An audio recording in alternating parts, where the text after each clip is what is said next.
Praise lord. దేవుని నామాన్ని బట్టి మీ అందరికీ వందనాలు. ఎలా ఉన్నారండి? క్షేమంగా ఉన్నారా? అనుదినము ప్రార్థన చేసుకుంటున్నారా? రోజు వాక్యం చదువుకుంటున్నారా? రోజు ప్రార్థన చేసుకుంటున్నారా అని అడుగుతారు. ఎందుకు సిస్టర్ అని అంటున్నారా? మనిషికి ప్రార్థన ఊపిరి వంటిది అంట అని ఒక భక్తుడు సెలవిచ్చాడు. ఊపిరి లేకపోతే మనం జీవించగలమా? అలాగే ప్రార్థనను కూడా మనం ఒక అలవాటుగా మార్చుకోవాలి.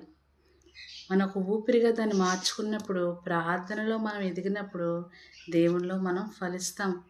ఆయన కృప కొరకు వేడుకోవాలి.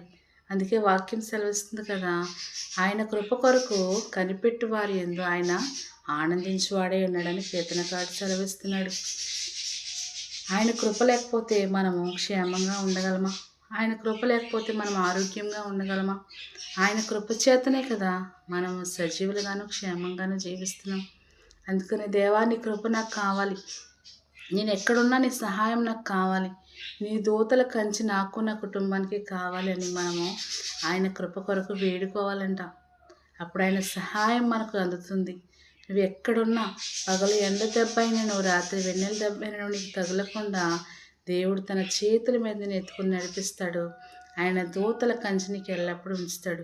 మరి దేవుని కృప కొరకు, నీ కుటుంబం కొరకు, నీ బిడ్డల కొరకు ఆయన కృపను వేడుకుంటున్నావా?